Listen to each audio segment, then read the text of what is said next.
What is up, ladies and gentlemen? Welcome to the third ever Mystic Forge podcast. I am, as always, the Mystic Forge, joined by my co-host, Vigilant Seagull. That's me. I'm Vigilant Seagull. That's who I am. All right. So, yeah, last time, no podcast, but we'll make it up because it's been a month and a lot has happened, especially in the fighting game community. So we should be nice and stocked up on news. Relevant news, anyway. Yeah. Yeah, there's some irrelevant things anymore. I guess before we get into the news, let's do the usual spiel of what you've been doing. Working at my real job and playing Pokemon Legends of Arceus. That is literally the only two activities I do now. Well, Dungeons and Dragons, but that's neither here nor there. Work, sleep, Pokemon. Sounds like the life. What about you? What have you been up to? Did you get the new Horizon game? No, I haven't played the original one yet, so I'm kind of surprised by that. I'm not up to date on it. No, it's like one of those. It's an open world game, and you can only play so many of them without it feeling samey, And I've been very much into Assassin's Creed the last year with Valhalla because that's such a huge game. So at the moment, I'm just sticking to a little shorter experiences for now. I've been mostly playing. Well, I've been catching up on Guild Wars because that has an expansion dropping next week, I believe. Or in 2 weeks. I actually am not sure. I think it's the 25th. Gotta level up for that endgame content. Yeah. It's more of cleaning up some achievements that were like half done, Yeah. Goal. MMO cleanup. Mm-hmm. Yeah. That's my job, actually. Yeah. Other than that, I've been kind of all over the place. I've been playing some Rainbow Six Siege, Rainbow Six Extraction. I guess that's mostly been it, because I've actually not been gaming that much in general. Not as much as I normally would. Let's put it that way. Because there's the whole buying a house thing that's just engulfing all time available to you. Yeah, I know that feeling exactly. So are you gearing up for competitive Siege or? Oh, no. I'm just playing for funsies. No. One thing I did pick up, and that's it's happened on stream so people know it. I've been playing Yu-Gi-Oh! Master Duel, which honestly has been a blast, I love trading card games. I've been playing Magic forever, and I used to play Yu-Gi-Oh! 16 years ago. We calculated it on stream. The last deck I bought and played with in real life is 16 years old, so it was quite a shock going back into Yu-Gi-Oh!, to be honest. Yeah, what deck was it that you last bought? The one that I bought back in the day, what was it called again? Spellcaster's Judgment. It had Dark Magician and some shitty spellcaster things that are completely irrelevant now. I mean, it sounds like you played later than I did. I stopped playing that game probably when that set came out. Was that the set that had Dark Magician Girl in it? I don't know. I think it's newer than that because Dark Magician Girl already existed. Yeah, I stopped playing, I think, the set before she came out. So, no, but I played what was it, Yu-Gi-Oh! Legacy of the Duelist, I think, which was the second to last game they came out with on consoles or whatever. And yeah, it was kind of culture shock a little bit because of how much that game has, some would say, evolve. I'm not sure if it's quite what that game has done, but it's definitely ballooned. The game I was playing taught me how to pendulum summon, and I was just this is broken in half. Why am I able to summon everything I draw now? This is stupid. Yeah, it's a shock how power crept the game has become. It's such a difference. Not that I played competitive at all back in the day, and it was normal play, and I guess you can still do that. Yeah. But man, it's seeing everyone just doing turn 1, turn 2 combo shit. It's Jesus, so fast, Yeah, the store I help out with hasn't really carried Yu-Gi-Oh! Since way back in the day because the owner didn't really like the game, and then there was a lot of problems surrounding the community that was playing it, so they kind of just stopped carrying it. But what I've heard is, yeah, it's all just turn one combos now and competitive, and I don't know if it's necessarily the most. It doesn't sound appealing to me, needless to say, in a competitive sense. I mean, I feel, to be fair, if you play Magic the Gathering, most competitive formats are turn 2, turn 3 as well. So, right. I don't think it differs that either, much. So. But yeah, it's been a ride. It's been fun. And also, it's like the digital client, like their version of Hearthstone, Magic Arena, the Pokemon Online. Like, it's their definitive online client, I would say. And, well, they're the last one out of the gates. And it shows. They took all the good ideas that worked and didn't do all the shitty things the other ones did. So I feel it's been going super strong as far as I can see. Well, if you want to be technical, Pokemon's probably the last one to come out because their new one still hasn't launched yet. That was supposed to launch this year. Oh yeah, but, I mean, you could already get codes for it, but their previous client, I mean, I guess the current one is already one with like basically every new set gets added. Right. You can get the codes in the boosters, which I guess Yu-Gi-Oh should still do. That's like the one thing. Even Magic, I never understood why they're not doing that. Like, you have the set on Arena, just put it in the boosters, get people playing. It's too consumer friendly and doesn't push their online booster sales. See, Pokemon was different in that. All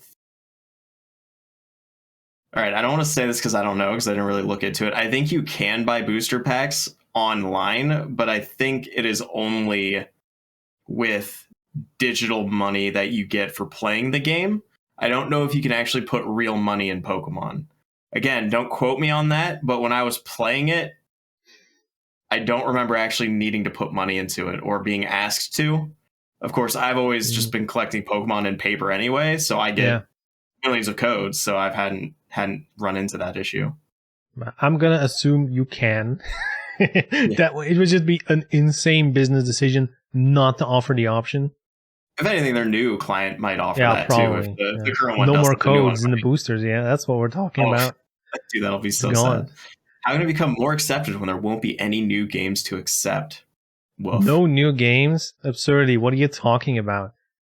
This month is stacked. Or has been stacked, and is still stacked coming up. That's crazy. No new games to accept. Ona guy, what's up? DOA in front of the stigma around counter parry. Yes, we're going to talk about DOA in a second. So how this podcast is formatted is, do a little introduction bit. Then we're going to cover some quick news bits that we're interested in. And then we'll hop into the main topic. That's when we'll talk about DOA. So we'll pick up your comments there. Because, it's all good. It's all valid. So yeah, I guess we'll segue into the news that way. Yeah, might as well. So let's start with the fighting game community stuff. That seems like the most obvious thing. So we'll start with something that has been on the spreadsheet for a while because we haven't done one in a month. Sega is exiting the Japanese arcade business, shutting down arcade halls, which is sad news for the fighting game community. Because, that's the origin. That's where it all began, the arcades. Right. And I don't know exactly what the culture is in Japan surrounding arcades, but from what I understand, they're still pretty big over there, right? So it is kind of weird that a major developer like Sega would be stepping out if the market is still there. Although, again, I don't live in Japan. I could have just been getting fed propaganda by pro arcade enthusiasts. Yeah, I think it's a combination of, cultural disconnect. I don't think we know. I'm assuming it was going down, just not the same way as in the US or like in Europe, where it basically never really existed, an arcade culture. So it probably was hanging on, but, probably still profitable. And then COVID hit, and I kind of imagine, it was just nail in the coffin, boom, game over. Right. Sega probably had a meeting and was like, hey, are we going to develop games for the arcade moving forward? And they're like, I don't know, probably not worth it if this hits again because we paid $0. But here's the thing, though. I don't think the game development of it actually matters. It's probably just maintaining the buildings, the electricity bills, all that shit when nobody is there because COVID. That's going to be the one that kill it. You know, because those costs don't stop. But the income did stop. So, you know, that's a problem business-wise. Right. Yeah. And I guess even if you're closed, in Japan, I assume you still had to pay rent. So, like, if something just becomes an actual money sink at that point, can't really hold on to it anymore. So, yeah, it's probably a victim of COVID more than anything I would expect at this point. But yeah, I can't imagine it was making too much money before COVID hit for them to make a decision like this lightly, right? Or to make this kind of overarching decision. I mean, you do have to keep in mind, those arcades were not just fighting games, right? It was like, what's it called? Like the crane machines, Dance Revolution. Like it was all those things in the building, usually, right? So the overhead is rough to uphold. They need bodies and build. Yeah, for sure, own a guy. Yeah, that's reason number one why you shut down your arcade, because people ain't coming. Yeah, for sure. Like, if anything, if it was just fighting games not being as popular anymore, they probably would have just closed down, you know, like the floor with the fighting game cabinets and just made more crane machines or whatever, right? Right. Because those things, that in a weird way, because I've been seeing this, they've adapted pretty well. You can literally play crane games online right now.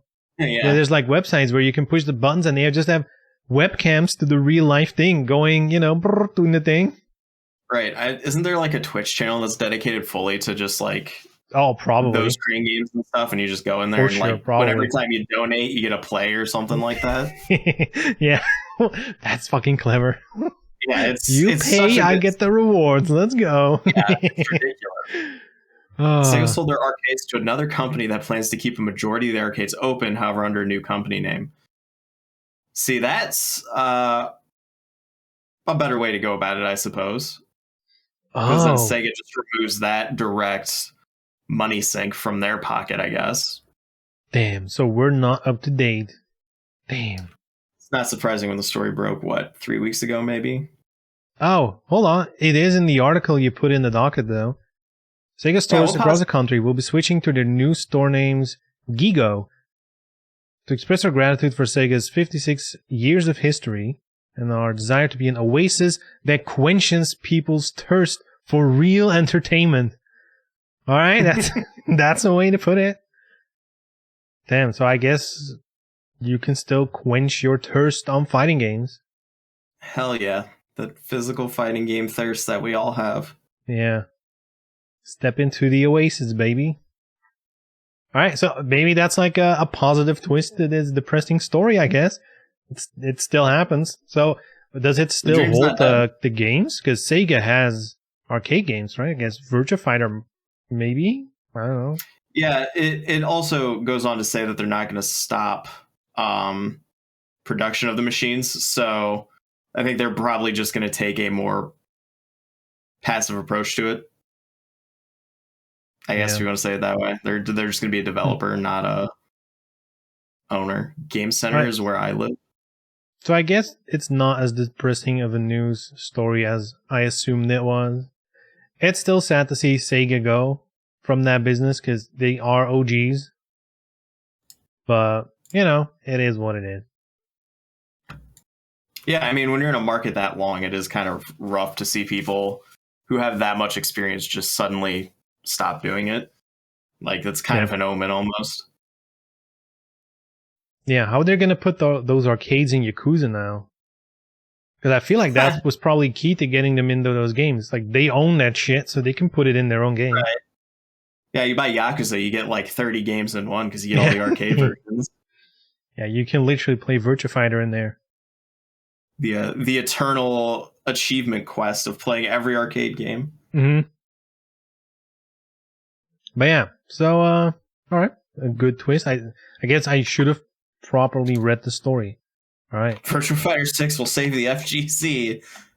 It will, absurdity. I'll be here for it. Well, it'll save everything. It'll save climate change, everything. Everything. We're here for it. So anyway, next FGC news. King of Fighters 15 released last week. From what I can see, it's been a success, at least in the eyes of the public. You know, most people that I follow and like in the fighting game community, they all seem to really love the game. They're really into it. Even fucking Mr. Avoiding the Puddle Aris is playing King of Fighters, which I would have not seen coming in a million years. So it looks like it's a success. Yeah, I mean, I feel like King of Fighters players, whenever they talk about it, have been super stoked on it. So I imagine like it'd at least do well. When did 15 launch? Like a million, or not? 15 is the current one. 14 launched like a million years ago, didn't it? 14? That one's fairly recent? Hold on. King of Fighters 14? When did that release? 2016. I guess it is old by now. Damn, that feels so much more recent. Fuck. That's 6 years ago. That's a whole console life away. Yeah. That's true. So yeah, fuck. I mean, I guess they've been ready for it, right? I mean, have you played it at all? Or were you thinking about getting into it? I have not picked it up. I've watched a bunch of streams. The only reason I have not picked it up is because I have previously played King of Fighters 13, I believe, and I did not like it at all. I didn't enjoy it. To me, I did like one of those trial things, and at some point, like the super inputs and shit just got ridiculous, and I was like, I can do this. I don't feel like getting to the point where I can do this. Like It was a little too much at the time. This feels overwhelming and not. Yeah, it was a little. I don't know. The game wasn't compelling enough for me to actually go through with that kind of investment. I mean, I played. They did like a beta weekend, I think, a while ago, maybe like a month or two ago, and I played a little bit there. I was doing it on pad though, and again, when you were talking about like the inputs. One of those inputs came up in like the training mode I was doing. I was like, I don't think I can do this on a controller. So yeah, I'm not going to try. Why play King of Fighters when the two best girls are in DOA 6? I don't know. I feel like Kula's arguably not one of the best females in King of Fighters, but I can't argue that point with Mai because of how iconic she is. She's not personally my kind of character, but... Let's be real, though. If you look at King of Fighters 15... like, the waifus are well represented, I feel. That's not an issue with the game. That's one thing I noticed. In that demo, or whatever the hell you want to call it, the graphics were pretty on point. The art was pretty good, and the ladies were, to be a creep about it, the ladies were in no fuego. Sheesh. But here's the thing. The main reason I didn't pick it up, though, and this is going to sound silly, but it was too expensive. Like, to take a chance on a fighting game, I know with the history of it that I didn't like. To take a chance on it for like 60 euros or like what is it, 80 euros deluxe or like that, those kind of prices I feel are a big ask for fighting games. If you already love the franchise, I feel like it's a no-brainer, and I don't think people mind paying that money if you're into King of Fighters. But to convince you to get in, that is a steep hurdle. Right. I think so. Like you said, if you're into King of Fighters, you're going to pay the price no matter what. I mean, I don't even know how much money I spent on DOA 6. I don't really want to calculate it, but it was a lot of damn money. So I could see a King of Fighters aficionado wanting to, but yeah, $60. I can't get into any fighting game really. Like, I spent that money on Guilty Gear Strive and never played. I played it once for 2 hours. I was like, I need to just not buy fighting games anymore for $60 because it's too hit and miss for me. Yeah, I was in the same situation with Grand Blue Fantasy, where I looked at the game. I was like, this looks cool. I would be into it. I'm not going to pay full price for it. And I don't think it ever dropped to like half price. I don't think I've ever seen it to a price where I'm like, I'm comfortable paying this now. It's always been way too expensive. And then, by the time it might have been cheap enough, everyone's gone. Right. It's a wasteland. So I don't know. That's kind of what I'm scared of with this one, with King of Fighters, like it's a lot of hype now, and I can feel it, everyone's talking about it. It looks cool. I was tempted. Then I hover over the price in the PlayStation Store, and I'm like, what if I boot up training mode, and within 10 minutes I'm like, nah, and there goes $60. Right. I mean, it's gone, Right. It's I think we'll probably touch on this point more than enough later, just because you and I are both huge proponents of we need to just make all fighting games free to play, because that's the best way to get assets and seats. Yep. But yes, $60 is a lot. Maybe if it drops down to 30, I'll give it a shot. But when I played the demo or whatever, I'm like, I'm not buying this because I'll never play it. Yeah, no matter how decent it was. To me, one of the things is also, I kind of assume once the price is low enough, we'll probably be close to the release of that game Dungeon Fighters Duel, or whatever it's called. Oh, yeah. And that one just looks way more fun, in my opinion. So, at that point, I'd probably just spend money on that game and get in from the ground floor there.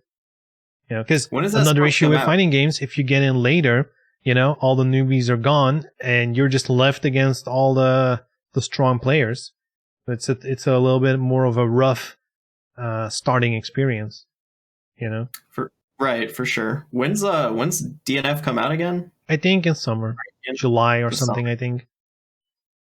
Yeah, I was talking to somebody at Kumite in Tennessee, and one of their comments, which I found was absolutely hilarious, was he's like, "Yeah, I generally just buy every fighting game that comes out, and then just mess around with all the other paste eaters in the very beginning until everybody gets better, and then I drop it." It's like, yeah, okay. Yeah, true. I mean, I feel like if you're picking up a new fighting game and you're sure you're going to like it, you should get in from day one. That is always the most optimal experience playing online. Getting into any fighting game late in the game, it's going to be rough. It's still possible. You can still do it, but you're going to eat a lot more shit. Right. You're going to eat all the shit. Hey, Nian, how's it going? If you want to save money, just buy all the new 3D fighters. It'll cost you literally $0. True. 3D fighting game is poverty mode. Yeah. They don't exist. So King of Fighters 15 released. What about what Capcom has coming up? That is the question, right? So I guess we'll start at the beginning. I actually have the webpage open, so I'll throw it up. Boom.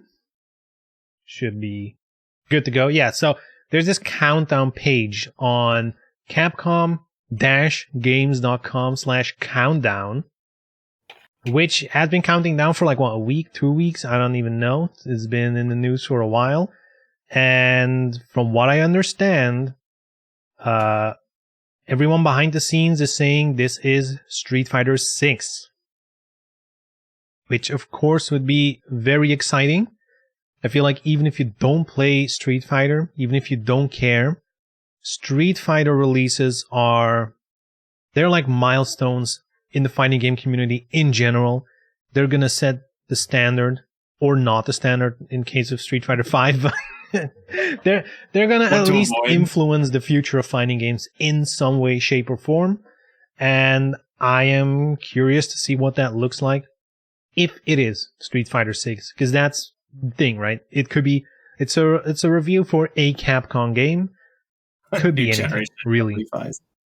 Yeah, so I feel like you don't go through all this pomp and circumstance for a single game announcement, right? I feel like they're probably putting together some kind of Nintendo Direct show. And I feel like we're probably going to get a lot of news about multiple games. Probably 50 new Monster Hunters, maybe Street Fighter 6, 30 new Resident Evil games. Damn. And the one thing I am truly hoping for from the bottom of my heart is a new Mega Man Battle Network game, because we need a new one of those. They actually still have a competitive scene for that game, which is surprising. I was on board until the Mega Man stuff. I'm like, that's never going to happen. All the rest sounds plausible at the very least. No, but I mean, realistically, what are the things we know are upcoming, right? I know they've been talking about DLC for Resident Evil 8. That is a possibility, you know, or like, just like it said, maybe it's just like some kind of, you know, here's a bunch of shit coming up for Capcom, and Street Fighter is probably amongst them, you know. Right. That is a thing. What else do they have going on? I guess more Monster Hunter, which is probably always going to work. Again, they are putting way too much pomp and circumstance into this for this to like. I personally feel like if you do all this, like go through the process of making a countdown website and you announce one singular game, that's like way too much resource investment on the marketing end, right? Because you have to manage all this shit. I feel like sure, but I don't think you should underestimate the brand name Street Fighter. Street Fighter NFT line, 100% going to happen. Yeah, that's the other thing. They're going to announce all the NFTs for Street Fighter 6. Yeah. You can buy Street Fighter 6 as an NFT. Yeah. The game will be free to play. There will be 50 NFT copies available, so you got to make sure you get in quick. Cash in on that investment. But yeah, I don't know. One game announcement. It is Street Fighter's like anniversary soon, right? Soonish this year. It's what, 35 years? And I mean, I think there is a 95% chance of Street Fighter, given it's the 35th anniversary. We had a Street Fighter crossover with Brawlhalla. Magic the Gathering is releasing a secret layer set of Street Fighter characters. That comes out in July, I believe. There was also a bunch of Street Fighter stuff in Fortnite. So they've been going hard on the Street Fighter brand shit. Right. And again, sense. I don't think you spend that much money on marketing if you're not going to have something big coming, right? Yeah. Which I guess could be a good sign that maybe this countdown will be just a Street Fighter 6 announcement. But if they just put up like a 3-minute video or trailer after making people wait weeks, that's going to be a little So let's flip this a little bit on its head. Imagine they reveal Street Fighter 6. What do they have to say to you for you to give it a shot? Like, how would they be able to sell you on Street Fighter 6? Free to play. Probably. Yeah. Like, that's literally the only way I'm going to touch that game, I think. Yeah. Because that? No other changes, just free to play, boom, let's go. Yeah, honestly, I don't care. If it's free for me to try, it's all I need. I'll give it a shot, and if I like it, fine. If not, we'll move on with our lives. I'm not a huge 2D fighter fan, though, so like that's kind of why I'm just like, I don't have a huge laundry list, right? Like, I mean, what do you want me to go into? Yeah, we need more Chun-Li thighs. Like, if they promise some zooming in on those. Cammy, we need shots of like her new outfit and stuff. Like, yeah. There's a bunch of dumb bullshit that's just like the candy on top, but for me to actually play the damn thing, it's got to be free. Street Fighter wishlist, remove meters. Jesus Christ. Damn meter bigotry in the chat. What's going on? The FGC hates meters, man. Yeah, apparently. Yeah, I don't know what they would have to do to get me in. Street Fighter. So with Street Fighter 5, I actually, pray for me. I bought that on launch. Yikes. Yeah, well, let's say it was a fantastic experience. I played it online a little bit, and it just wasn't good. The fighting game I found fun. It's good, but the experience in general, I got bored of it pretty quickly. Wasn't much to do. I do feel like with Street Fighter 5, looking back on it, I do feel like they had the right idea in a lot of ways. The whole system of you can earn fighter coins or whatever, and you can buy the new outfits. You could buy the new characters, new stages with it.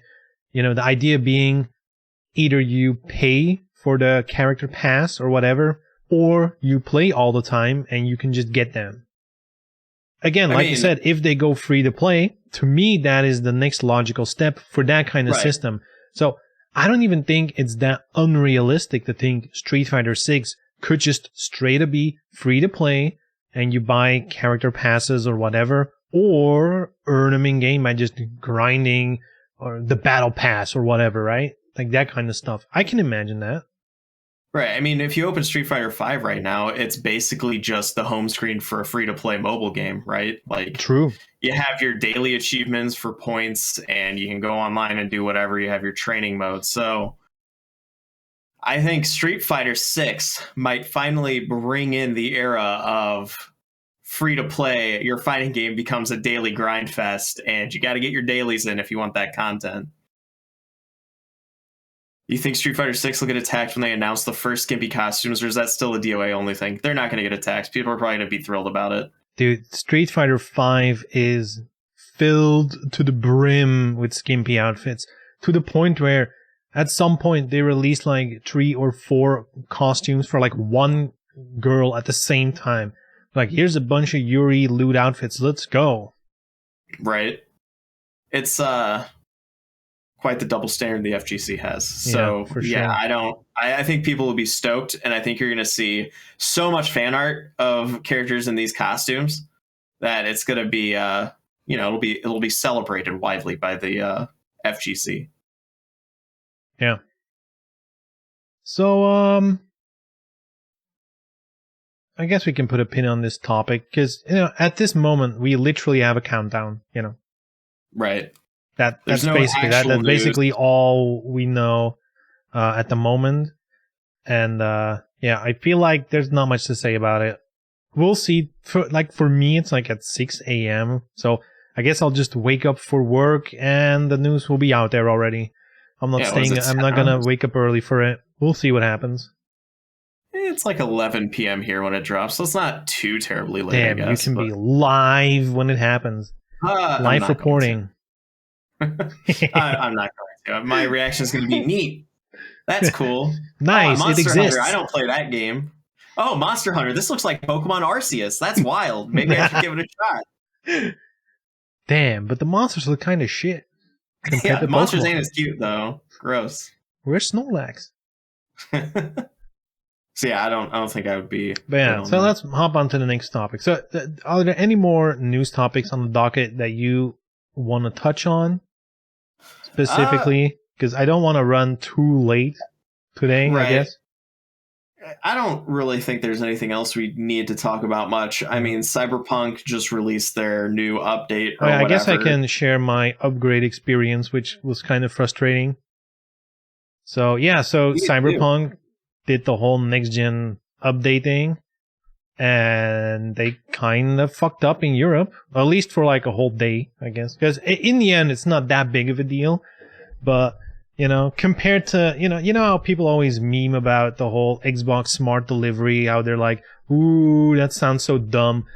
Well, I guess as time goes on, it's kind of proven that Sony kind of should have done that as well. Make it a little more smooth, because the way it works, right, is on PlayStation, so you have the PS4 game, whatever, right?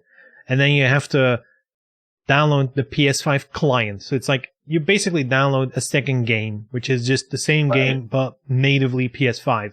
Compared to like Xbox, where it just updates the game and it has both versions at the same time, I guess. So what happened with Cyberpunk? They're like, all right, the new update is live now. Just if you have the digital version, just download it. If you have a disc, just boop, slam it in your PS5, the PS4 disc, and then you go to upgrade now. Boom, it starts downloading. Easy peasy. I plop in the disc, no upgrade option. Just is not there. I'm like, okay. But then I realized, hold on, Cyberpunk has 2 discs, right? It comes with an install disc with a bunch of data, and then a play disc, right? Because it's like 100+ gigabyte game, so it doesn't fit on one Blu-ray to install, right? Yes. I guess I appreciate the fact that they give you the install disc, because I mean, how PC's been forever is they give you the disc, but it's literally just a shortcut to run the online store. So I guess I'll give them the all right that the fact that they actually give I guess at this point it doesn't really matter, because if you would install it on a PS4 natively, true, you install from disk, but then the PlayStation's like, oh, here's the latest patch. It's like 70 gigabytes. Like, cool, that's the whole game again. Right. So anyway, so I was like, there's 2 discs. Let me plop in the other disc. Maybe it's only bound to 1 disc, right? Still nothing. All right. I'm like, okay, they just announced it. Maybe I'm being too, it's like maybe I want to be too quick, whatever. So I go online, look it up, and then people are like, look, I'm installing. It's all fine and dandy. I'm like, okay, fuck. So then I go to, the deepest, darkest dungeons of the web. I went to Reddit. Yikes. Scary place, I know. And there I found a thread on the Cyberpunk subreddit, the European Master Upgrade thread. I was like, okay, why does Europe need a upgrade thread? Right. Oh, because it just doesn't work in Europe. So what happened is, every disc has like a code on it. Excuse me. Like, every PlayStation disc has a code on it. And some specific codes, the upgrade just didn't work. To make matters even worse, there were actually 2 issues at the same time. One, which to this day is not resolved, I think, is in a bunch of regions. For example, a good example is Ireland. If you went to your game store in Ireland, they could have sold you the Irish version, but some stores actually had the UK version, which is different. And if you're in Ireland and your PSN account is Irish, you have the Irish PlayStation Store. And the free update is only for Irish versions on that store. If you had the UK disc, you need a UK account online, on the PlayStation Store. But, you can't switch, so you'd have to make a new account, which most people don't want to do because, trophies, progress, all that stuff. So that's kind of a fuck up of the stores in a way, because they just straight up didn't know this was going to be an issue. And that is, by the way, an issue with all games that need upgrading on PlayStation. If you have a disc of a region that's not your region for your online account, you cannot do the free upgrade. That is kind of wild if you think about it. Yeah, no, that's insane. That's insane. Yeah, it's like they just totally pretended that Europe didn't exist in all its intricacies. Yeah, true. Yeah. But then there was a second issue, and that was people like me who had, because here's the thing, Cyberpunk, they actually put out a list because this was such an issue of like, if you're in this country, your discs need these codes to do the free upgrade. So I was like, oh fuck, let's go. I looked it up. I got the correct numbers. I'm like, okay, I guess something is wrong. And a lot of people had the same issue, correct codes, whatever. In the end, what turns out happened was that because you have 2 discs, you have the data disc and the play disc. The data disc's code was basically the same code over entire Europe, because it was just a data disc. There was nothing, region specific to it. So they probably just took that disc, I guess it's the Polish code. It was because it's a Polish company, and they just shipped that with all the game boxes. And the play disc is the one that has a different code. And for the upgrade procedure, people with our disc, like the Belgian version, I guess, if you went to the Polish PlayStation Store, you got the free upgrade option. So what happened is because the data disc is for the same region, it's like the same for all the regions, they kind of just made them all upgrade to the Polish version, which, if you're not in the Polish, or if you don't have a Polish PlayStation account, you can't do it. So the wires crossed there a little bit. Now, some people blame Project Red. Some people blame Sony for making it so shitty. I think it's a bit of both. Like, it's a convoluted system to begin with, so it's prone to mistakes. However, CD Projekt Red is the first one to fuck it up. So I feel like there's blame on both sides. I'm just saying, for all that was broken with Cyberpunk at launch and now this rollout, at least they're giving you the Cyberpunk dystopia you signed up for with all of these issues and bugs and things. Before I even got into the game, I felt like I was playing the game. That is true immersion, 100% immersion. But it was not over then. It was not over then. So they fixed it in the back end. They're like, all right, codes are correctly linked. You can now upgrade for free. I go to the PlayStation Store, free upgrade. I'm like, yes. I did it in the morning. I was working from home that day. Started to download. It was like 60 gigabytes, which is like, it's like half file size compared to the PS4 version, which is insane, but whatever. Yeah. Finished downloading. I'm like, let's go. Let's boot it up. I click play. It says, you should insert the disc if you want to play this game. The disc was in the PlayStation. So what happened there, and this is nothing to do with CD Projekt Red. This is some back-end fluke of Sony, I guess.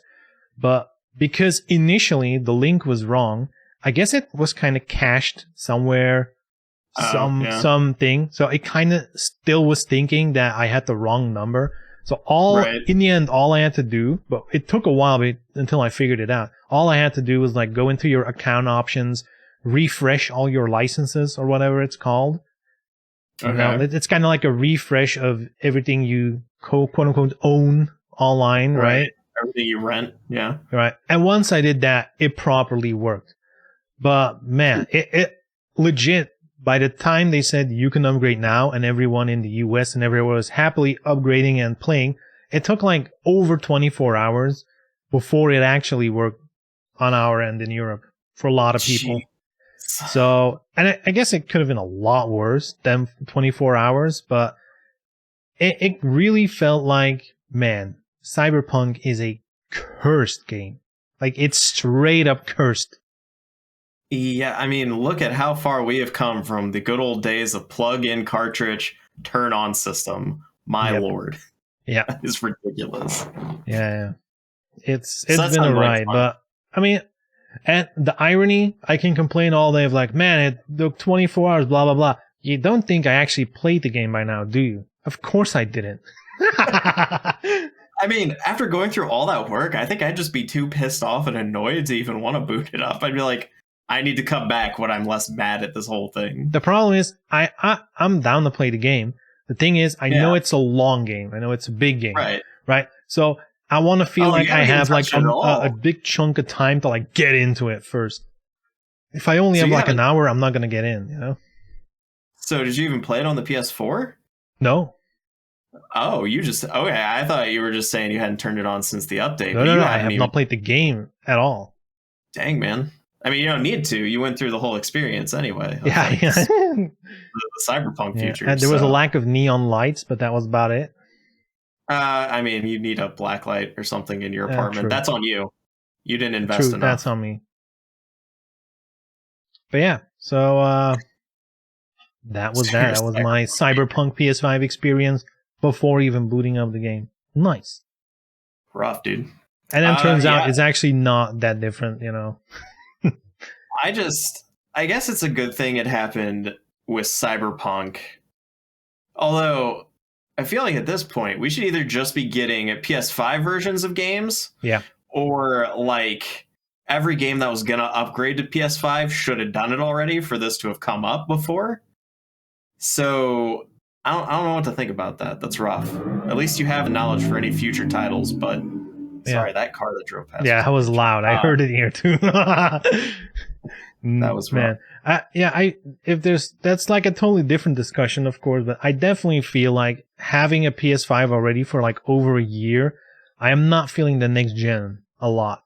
Yeah, it just feels like, I'm getting PS4 games with max graphic settings, which is technically what is happening because they're all cross-gen games. There's nothing specifically PS5 yet. I guess maybe just like Demon Souls, I guess, and Spider-Man, which those feel like proper next-gen games, you know? Maybe if you get Horizon, you'll feel properly next-gen. But that has a PS4 version as well. Yeah, but like it's Horizon, man. It's the best game ever. How can Cyberpunk become more accepted in the RPGC? You play the tabletop role-playing game. Yeah, that's how you avoid all of this. You just play there's also a war game now. Like a skirmish war game, I guess. For Cyberpunk? Yeah. Huh. You know, like Warhammer and whatever. Yeah, no, I know what you're... That's yeah, weird. What was it called again? Cyberpunk Red something? I don't know.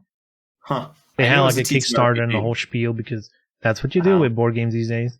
Yeah. 30 expansions. Anyway, let's hop into the big main topic, which today is going to be how can DOA become more accepted in the fighting game community? Or maybe just an analysis of why it isn't. Because... It can't be Tekken. Then there you go. Done. Over. Let's go. Podcast done. Yeah. All right. Yeah. To be honest, it's like one of those questions I feel... It feels like it's more deeper than it actually is. Because if you think about it, there's so many reasons you can think of. But you can basically always prove them wrong at the same time. Like, there's so many... Like... a lot of people say, oh, it's the skimpiness, but that's clearly not it because every fighting game has it. Yeah, right? what was it? Onagai brought that up. The skimpiness from DOA is what's preventing it from going anywhere. Yeah. Oh, yeah. Let's scroll back a little bit, because one guy hopped into the stream. I mean, in the podcast right at the beginning. Little did Onagai know they had to wait a whole ass hour before we got that topic. So we have to bring it up. So yeah. So he said, or she, whatever. DOA unfortunately built a stigma around the counter parry system. It's similar to Third Strike, stepchild of Street Fighter. It also unfortunately built a sexy fighter over fighter, which, I mean, let's pick up the first thing. So the counter parry thing, I guess it's true. At the same time, I've never heard anyone use that argument against DOA in the fighting game community. I've never heard anyone brought it up. I've heard people say, the game's a joke, it's super easy, like that kind of stuff. But like specifically, the parry system is an issue. I don't know. That's something I've honestly never really heard brought up. I guess my problem with that point is, then what the fuck's the point with DOA? Like, because it's based on the whole triangle system where counters and parries are like necessary to play the game. It's like, if you don't like that, I think that's just not a game for you then. I don't know if that's necessarily a hurdle, right? Yeah, so I guess the issue exactly, there man. is, that's what makes it unique. Like, that's what makes it unique. That. Yeah, so there's a couple of things I want to say about that. Like, first of all, is DOA still DOA without that system? Like, if it's the same stages, the same characters, the same strings, whatever, and just a different kind of parry system or a different system that's not the triangle system, is it still DOA? Nyan says no. I also say no. I also say no. God damn it, Nyan. I read your name and I was just gonna go no. Neo Tengu? Neo Tengu. No, for me, if you want to look at DOA, if you're saying that DOA needing to be more of a fighter is what is going to make it successful, why would removing a main feature of its fighting game, like, I guess, hold on, let me rephrase here. If you're looking at a fighting game's value based on like how much of a fighter the game is, I would say yes, removing the triangle system doesn't make DOA anymore, because that's the thing mechanically that makes it different from like every other fighter, is this hold, strike, throw triangle system. Like, it's built around that. That is its core. So if you remove that, you're just left with the characters, the storyline, and everything, which all, of course, contributes to DOA. But if you're saying that's what holds DOA back, what the hell do you have at that point, right?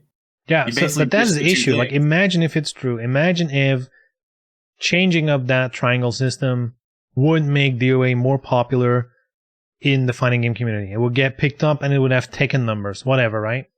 Like, would that be a trade-off? We as DOA fans of how it's now, would that be a trade-off we're willing to make? Absolutely not, as a DOA fan, because that's the reason I play DOA. I really much love that triangle system. True. I think the triangle system is good in that it helps simplify like a complex, gotta find my words here. It helps make more of a mechanic out of kind of something that's just inherently known about fighting games, and that it kind of takes the frame data portion, which is really crunchy and not necessarily talked about in a fighting game itself, and puts it in a mechanic that you can actively think about. It's familiar because everybody plays rock, paper, scissors. Like, I think it's accessible as hell having that kind of system around, and that's why I took to it so well. Yeah, I think that's one of the benefits of the triangle system, is that in its design, it kind of points you in the right direction. It instantly says, yeah, holding beats strikes, strikes beat throws, and throws beats holds. And then you instantly know, if I'm going to throw, it should be because I want to counter a hold. Right. That's not always true. That's like the next level, of course. Right. It's a fighting game after all. But, it definitely gives you more of a roadmap to get started in the game, for sure. I do agree with that.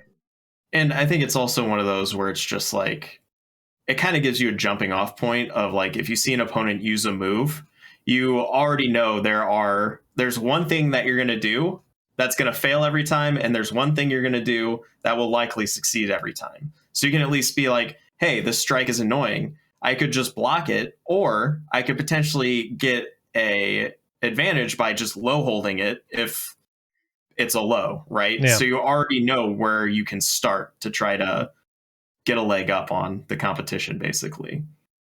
As opposed to, oh yeah, it's a low, I can just block it. All right. The next level then would be, what moves do I have that beat out that, like, on frame advantage and all that? And it's just, it adds at least one layer of simplicity before you get to the complicated shit. Yeah. Now, in general, I do not think the whole triangle system, counter parry, whatever, I don't think that's what's keeping it from becoming more popular in the fighting game community. I'm sure some people don't like it. The same way some people won't like, whatever, the Roman cancel system in Guilty Gear, or the inputs in King of Fighters, right? Like, stuff like that can straight out, turn some people away from the game. But you find out if you look, has a meter, so it's automatically garbage. But it's kind of I don't know, it's almost like it feels like it's backwards, because if you do look at what the popular games are, you get things like Tekken, which is a really difficult game to get into, and be high level at, even more difficult. So it's a really weird situation we're in right now. It feels very illogical that the games that are succeeding are the ones that are succeeding. I guess the only way that I can look at it for it to make sense is that it is 100% brand name related and not the game at all. Because analyzing it gameplay wise just does not make sense to me. Why those are the things like Mortal Kombat, Street Fighter, Tekken. Why are those the popular games? The only thing I can think of is it's because they're the big names. Because they've been around and people have been playing them for so long, Right. People played Tekken when they were younger and have good memories, and like, oh, here's a new Tekken. I'm older and I actually understand how things work. Let's just get in with Tekken because I'm already familiar with it. I feel like the example of people who started with DOA, it was a little later, and I have a theory. I'm not going to say that any of this is fact. The FGC, I think, is old in both mindset and the people who are kind of in it and actively participating. Because unless you're Smash, there aren't very many kids playing, right? So that automatically skews it to be an older game for older folks, right? So I think part of it is, these are the games they played when they were little, so that's why they're giving it a shot. Or in the case of a Smash player, you went to fighting game tournaments and you're like, oh, hey, all the older cool kids are playing Tekken. I automatically know that once I get older, maybe I'll graduate to Tekken. Or maybe once I get tired of Smash, we'll go there. And I think that's part of why branding plays such a big part in the popular games, because they were there when the people playing fighting games were young. And that's all there is to it. Yeah. And I guess like the more we talk about it that way, I feel like we cracked the code, because what's like the most recent breakout fighting game in terms of success? It was Dragon Ball FighterZ. Well, that's a huge name. Right. We figured it has nothing to do with the game. It's all to do with the name. Right. And I'm pretty sure Smash's success comes down to, it's the Nintendo fighter. Like, that's what it was billed as. And now they're throwing new shit in, obviously. But I think name has a lot to do with it. So that's already kind of a hard thing to break into if you're not an old head fighting game, right? And then we get to like the biggest issue with DOA. I've always been convinced of this, that there's nothing wrong with the gameplay wise. Its image is and forever will be the problem, right? And if we're talking about brand recognition and the popular games, I do feel like DOA is infamous in a way but in all the wrong ways. You know, because like, I mean, we've seen it in the chat now. You instantly get, you know, it's too easy, it's too skimpy, whatever, right? All those things. You know, the season passes, which I will admit that is definitely an issue. The, you know, out of the wazoo pricing of everything. But I guess it's mostly an issue because it's the only fighting game really doing it that way compared to like the rest of the gaming industry, which, you know, that's the norm basically. You know, nobody's mad that we're into season 7 of Rainbow Six Siege right now. Nobody gives a shit. That's normal because that's like continued live support. But if a fighting game does it, it's like, yeah, you're ripping people off. When's the complete edition? You know? Right. It's like, well, if we're gonna make this like every other competitive game on the market, there's never gonna be a complete edition. Yeah. When's Apex Legends complete? I'm waiting. Right. Yeah, I'm not gonna start playing PUBG until we get the collector's edition with all the content. Yeah. All the costumes, all the expansions, everything. You know. Yeah, it's you know, it's a little bleak. Yeah, I don't know how to fix it though. You know, how does DOA get rid of the skimpy name? You know, because clearly actually having skimpy outfits does not get you the name, because every fighting game does it. You know, Street Fighter is filled, even Tekken. You know, definitely has. Maybe it's not as heavy-handed in it. But even Soul Calibur, which arguably is way worse than DOA when it comes to that shit, barely has that reputation. It gets jokes about it, but definitely does not. It still has the reputation of a serious fighter with sexiness sprinkled in, right?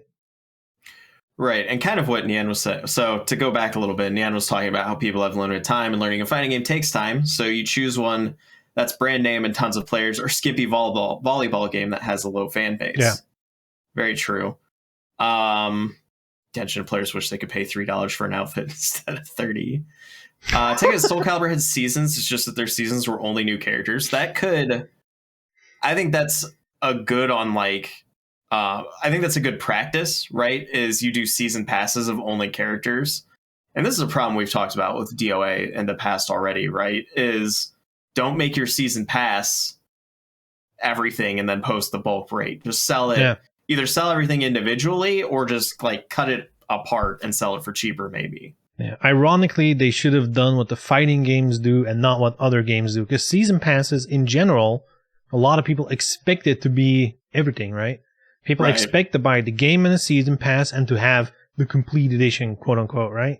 Right. I wonder how many people would have actually complained if the season pass was like $30. You get all the new characters, but you get none of the outfits.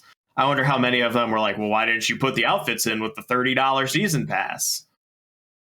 I mean, maybe. I don't know. I feel like it is easier to defend not putting them in because there's so many outfits. I think a lot of people just felt like they had to shell out a lot of money just to be, you know, with it.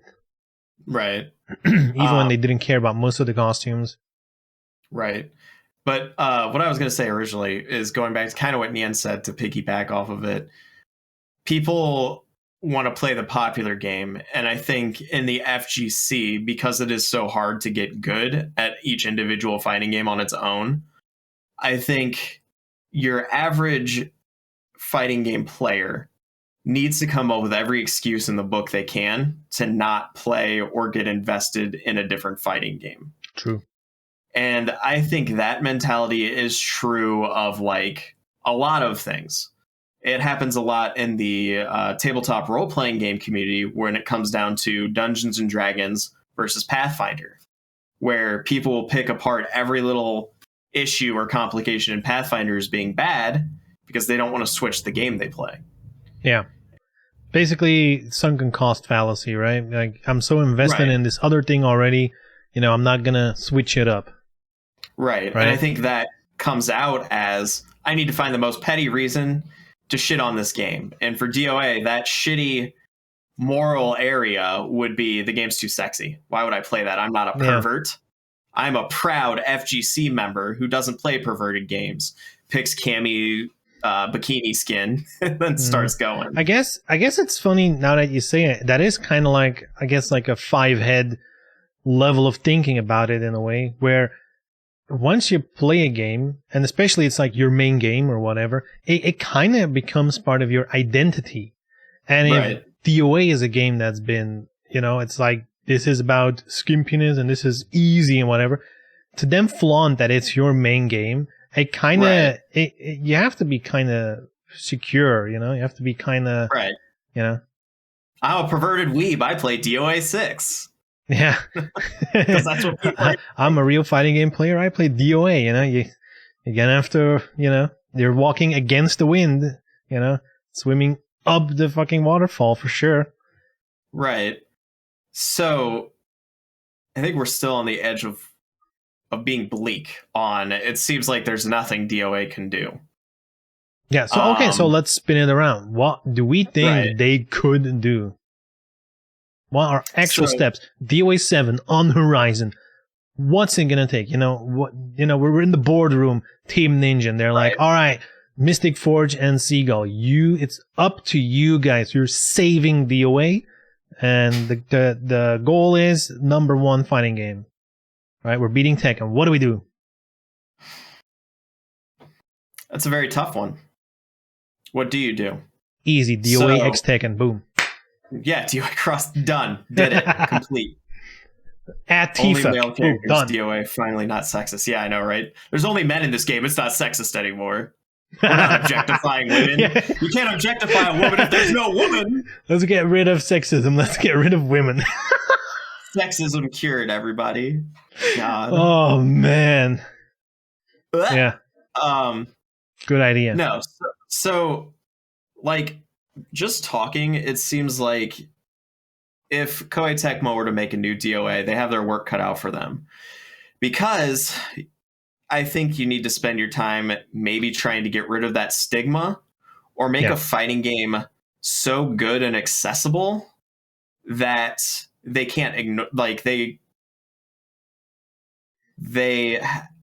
have to ignore the sexiness. That's a weird way to put that, but like, I don't know if that gets the idea across, right? Like, your game can be as sexy as you want it to be, but it has to be so good that people aren't going to notice. Yeah, I think it's definitely going to be a combination of those two things, right?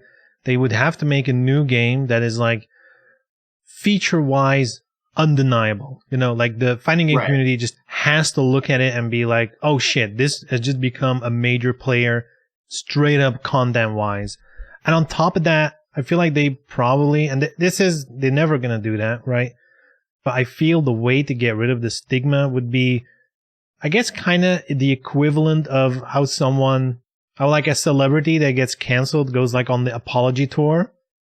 I guess they kind of have to do something like that, to get rid of the stigma. They kind of just have to be the #1 FGC fan for a while, show up at every event, have cool shit to do for the FGC, just really focus on this is a legit fighting game, huge tournaments, this and that, They just have to really, really, really become like a good guy in the eyes of the fighting game community. Right.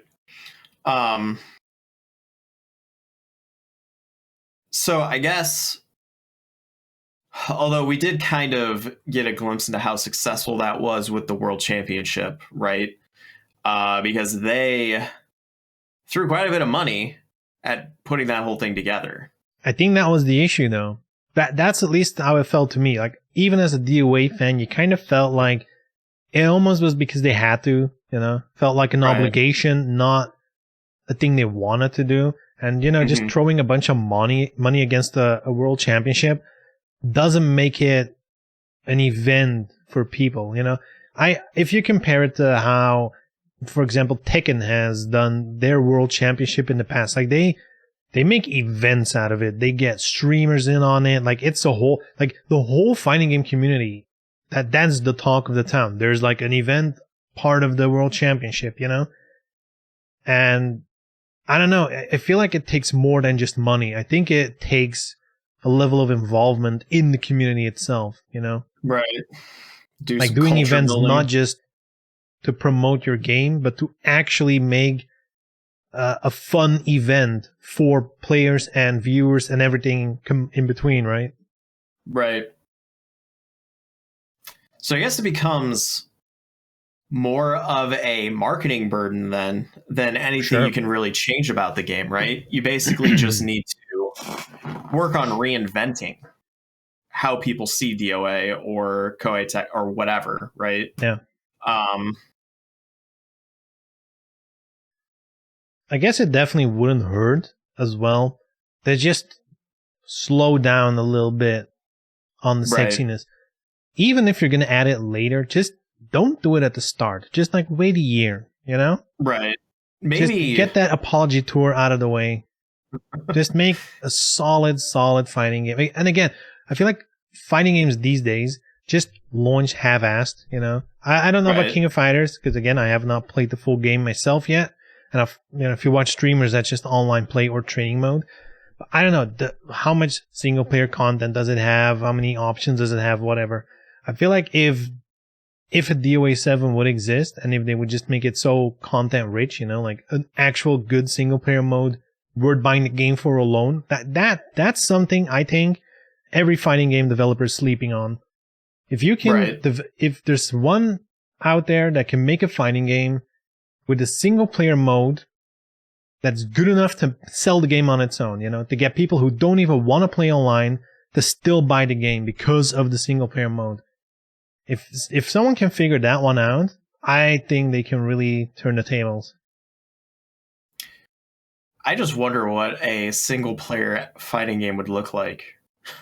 Because part of fighting games is like everybody's memories are playing with my friends or going online and being good at it. I think it's like the answer is very easy on a high level concept. It's progression. Pretty much every genre that's ever existed has slowly turned into half of an RPG. Look at every single player game, you name it. They all have upgrade systems, unlockables, new weapons to unlock. Like every game has a progression system, which think of PS2 days or earlier. That was not the case. You could play a single player game and your weapons never changed the entire game. You were just that character. These are the moves and this is the game. Boom. Have fun. Right. That was the thing. And slowly over time, you know, many of the games now would be classified as an RPG like 10, 20 years ago. Easy. Right. But it's become so normal now to have these kind of progression systems in, like, even in FPS games. They've been doing this forever. You know, you rank up, you get, you know, new weapons, new scopes, you name it. There's so much stuff going on. And in fighting games, it's just the title. You're just grinding a rank and that's it. And I feel like the opportunity for a single player mode is in some form of progression. What that looks like, again, I'm not a game dev, but I think there's something there. Someone just needs to take the time to really hone in on something like that, really think it through. And I'm sure you can get something. The closest there is Soul Calibur. They've always had a little more meat to their single player stuff. The only issue they have is there's no reason to do the progression, because the progression is like very locked off in the single player stuff. It has no value outside of it, which that would be the next level, right? Get people in the single player mode, earning stuff, unlocking stuff in some way that quote unquote matters. Right. I think then if you can figure that out, you've basically cracked the code, and then it's just building something around it. Right. To address Nian real quick, and then I want to go back to this point. Nian, you are coming up with good ideas for a game I would love to play and make, but I don't think it's going to get us to the #1 fighting game in the world. It'd be a fucking fantastic game, but not fighting game material. What do you say, make fighting games and volleyball a single game? Yeah, like play volleyball in the lobby waiting room. Like, hell yeah, I love that idea. What was the other thing Dad said? Make fighting game and volleyball game to a single game. Yeah, like exactly. I want the next DOA to combine everything. But I'm not trying to make the best fighting game. I'm just trying to make the best DOA. Wouldn't that be interesting though? Imagine this. Imagine not even the volleyball stuff, right? Just ignore that a little bit. But imagine there's a new DOA. You play the fighting game. There's no skimpy outfits. Just, I guess, like the normal skimpy outfits, you know, like the general skirts and whatever, right? But that's every fighting game has those. But then the single player mode is where you grind for the skimpy shit. That's where you get the swimsuits. That's where you get, and kind of like the FGC players, the purists who only grind online. They're never going to see a skimpy outfit in their life. You know, it's great. Right.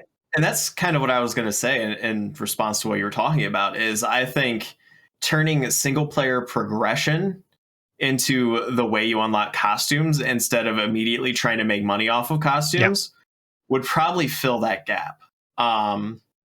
Again, I'm not sure what gameplay you could offer to make it like fulfilling to play single player for a long period of time though, right?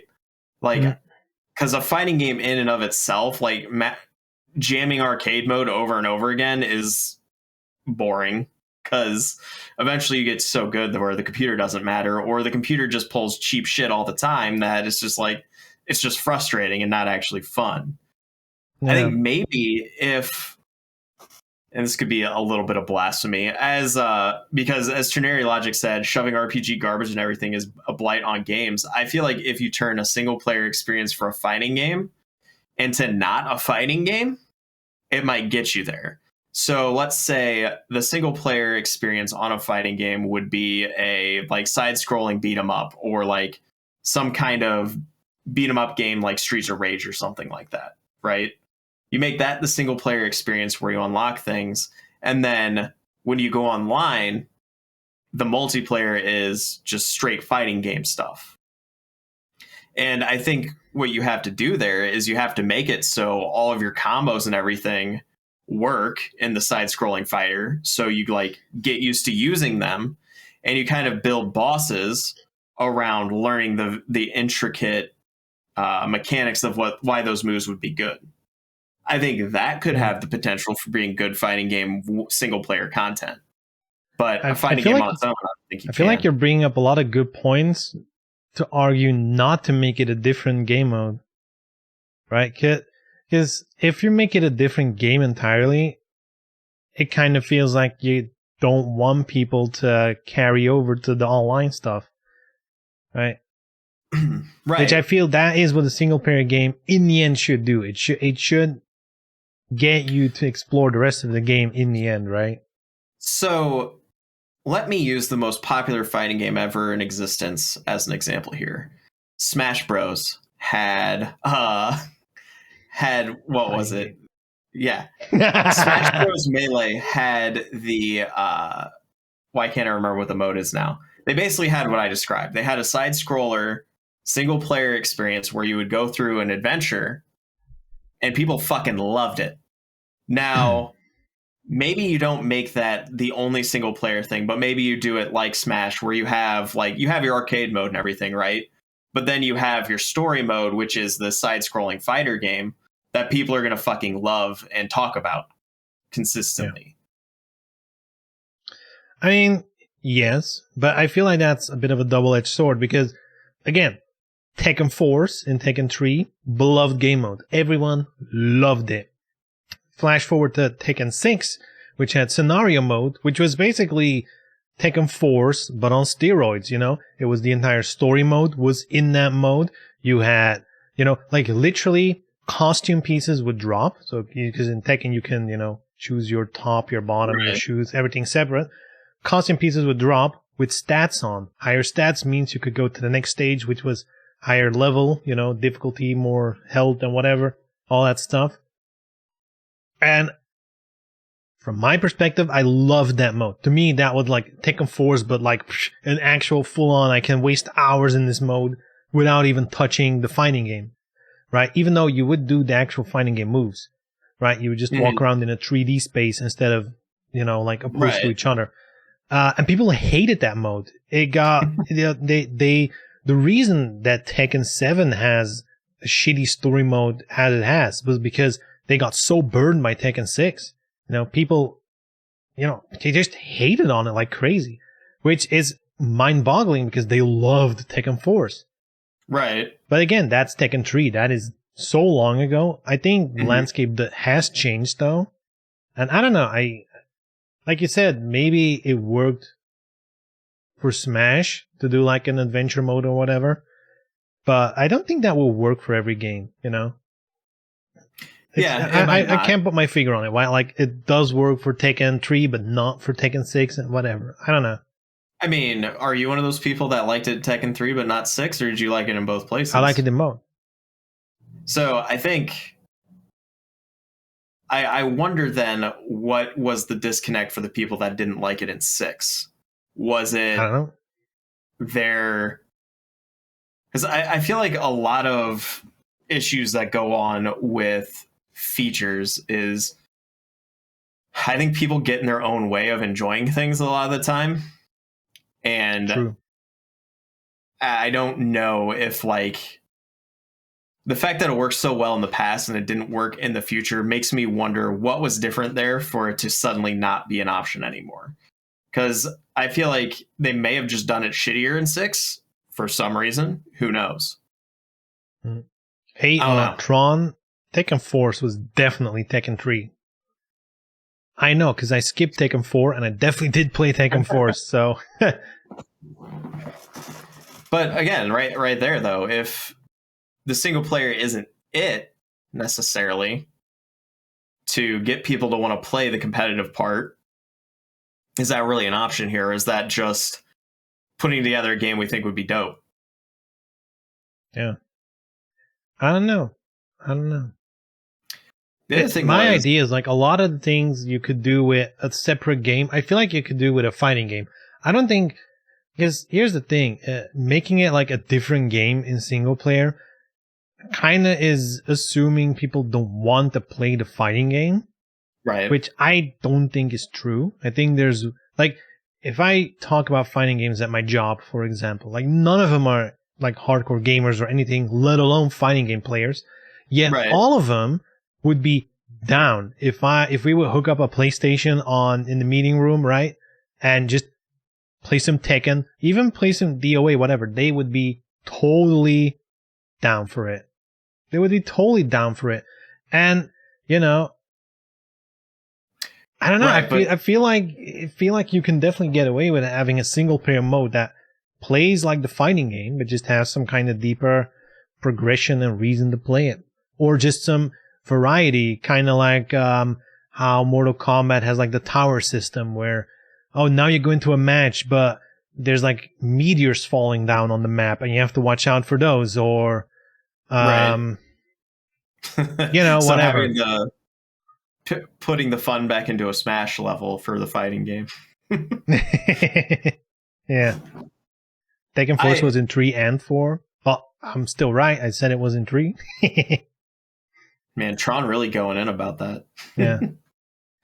I don't know. Like maybe it's my my lack of creativity. I don't know how you would make a riveting and compelling single player fighting game mode that people would play and talk about for forever, unless you make it like more like an actual game that has progression in it, instead of just here's this fight where you're on some wacky stage. Because I mean, they did that with Smash, and I don't hear anybody talk about that portion of Smash like at all. So True. I don't know. Yeah, it's weird because, again, I feel like in a way we're saying, you can't just do the fighting game as single player. Doesn't that just kind of say to you that the fighting game, or like a fighting game on its own, is just not fun enough to be its own game single player, right? It's kind of a weird thing because, it's a very common argument, you have to change it up, maybe do something entirely different. And it's like, are we kind of all saying that fighting games just aren't good enough as a game? I mean, I think it depends on what you call a game. Part of the reason I'm such a fan of free-to-play fighting games is because you're literally just doing the part of fighting games I think people play them for, and that's like the competitive portion, right? Where you fight other people. So, like, I don't think a story mode is needed in a fighting game necessarily. In fact, I think it can kind of detract from it because it just gives people another thing to talk about how shitty that was. Because everybody talks about how shitty the story in DOA 6 was, and I'm just like, the story's always been shit, guys. I don't know what your deal with 6 specifically is. I mean, sure, but then you get Virtua Fighter 5 Ultimate Showdown. You get online mode and training mode, and that's about it. Yeah, is that enough? Is that good enough for a game? Not if you're paying that much for it. Yeah. I think if it's free, it is, and then your it game was free on PlayStation for like 2 months. So right. I also think Virtua Fighter had a lot more issues than just that. Right. True. Like the lobby system was trash. The game was already old, so it didn't look the best. I personally think Virtua Fighter has the most boring roster of any fighting game I've ever seen. So like, kind of true, yeah.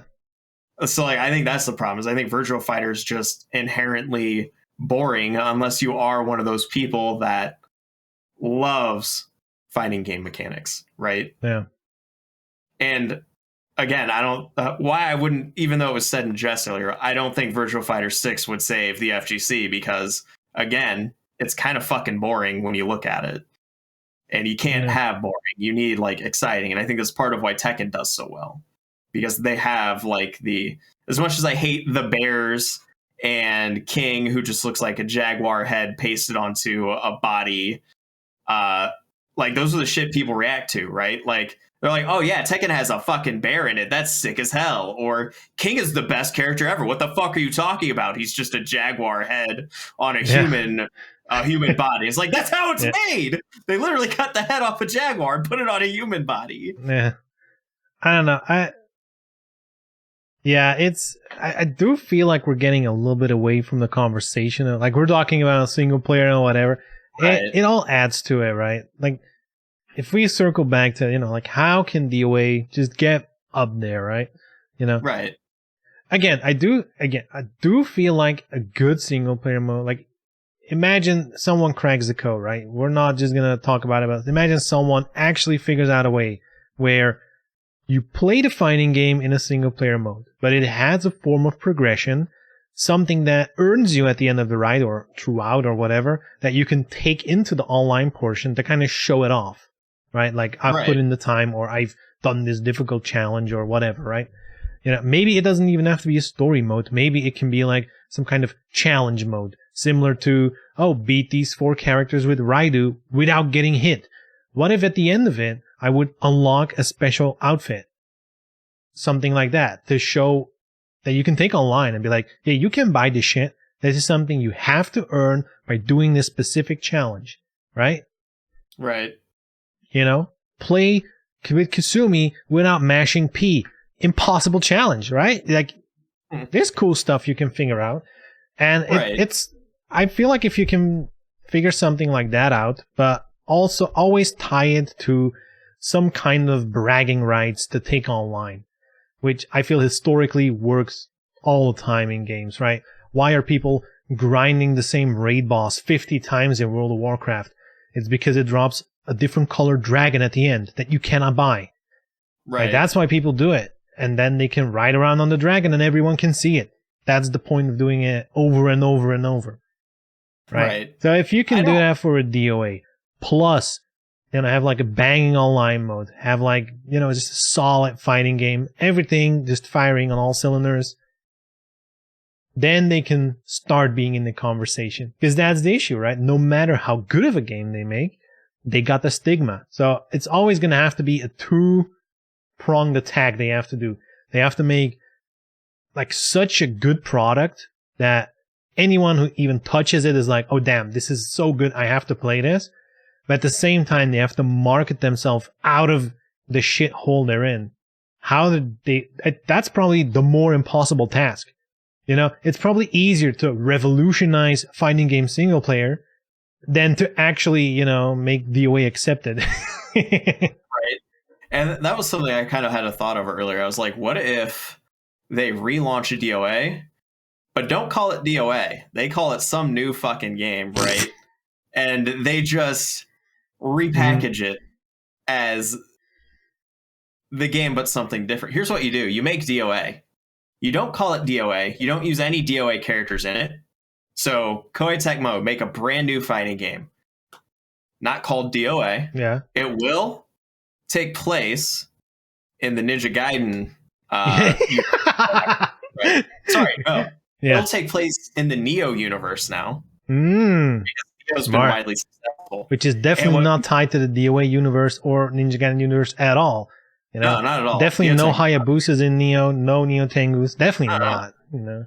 Exactly. So you make a Neo fighting game, all right, with brand new characters, all period maybe. I don't know if the period necessarily matters. I think it probably sets it up for more. Call it Bushido Blade. Yeah. Yeah. And then your DLC, all DOA characters. Or occasionally a DOA character. Right? Mm-hmm. They play exactly like they did previously. Yeah, so eventually you get Kasumi as a character in your new Neo fighting game. You get Hitomi, you get the whole cast. Free to play fighting game. And that's just your DLC. Is all the DOA characters. And guess what? We've flipped the script a bit to now, unfortunately, as a DOA fan, we are left without DOA. But it still lives on, and would hopefully be the same, right? Because that's the thing. You just take DOA's bones, and you strip all the stuff that people use as an excuse to hate on the game, and you just retry. Because if you ask people about DOA back in the day, it's pretty overwhelmingly positive, right? Like, people talk about how decent the game was back in the beginning. But as time has gone on, they just come up with this, oh yeah, it's just too sexy, so I'm not going to play it anymore. I grew up. I mean, it's pretty easy to track when the whole argument of it's sexy, not serious thing, when that argument just exploded, and that, it's DOA volleyball. The second that game released, people are like, it's done, it's over. It's not a serious, quote-unquote, fighting game anymore. I feel like maybe my memory's off, and I was a kid back then, so in the end, how much do I actually remember? But DOA 1 and 2 definitely felt like, like serious fighting games with the sprinkle of sex. Kind of how they talk about Soul Calibur now. Right. I mean, the marketing of 3, too, they weren't hiding the fact that it was a sexy game, at all. No. Not at all. But, I feel like that's the last time people took the game seriously. And then DOAX came out, and that's when I think the sliding started to happen. As much as I love DOAX. But, yeah, I think, honestly, DOA now just becomes the volleyball game, and you make a Neo universe fighter with all the same mechanics and everything, and you just slowly work in DOA over time. I feel like it's such a catch-22 because, arguably the volleyball portion is more popular looking at Venus Vacation, but the volleyball portion only became as popular as it is because it had DOA characters. If it was just random shit, nobody would have cared. If it was, Hot Shots Volleyball, that existed, by the way, nobody knows. Right. I have no idea how good that gameplay was for Hot Shots Volleyball because I never played it. Yeah, nobody did. Nobody played it. Because nobody cared about who's in that game. Doesn't matter. Right? So yes, it's a weird, DOA volleyball could have never existed without DOA having some form of notoriety, and now it's vice versa. It's a really weird situation they're in, honestly. I don't know if making something completely new, because as long as the tagline is going to be Team Ninja, developers of DOA, are making a new fighting game, I think it's already game over. That's going to be the headline, and it's already game over. Right. I suppose. You could just say Team Ninja, creators of Neo, are now making this Neo fighting game. Will that get around? Yeah, but they're not going to. It's too juicy to be like, what? If they're making a fighting game, if you look at the history, they make DOA. That's like the obvious comparison if you're making another fighting game, right? Right. That's what you bring up anyway. I feel like they treated DOA X as the main game and the fighting game as the side game. I don't feel like that at all. In fact, the volleyball games are pretty much all of them, at the very least, number 3 is very, a very incomplete game, They never felt like they all could have used more work, the volleyball games. They definitely feel like cash-ins a lot.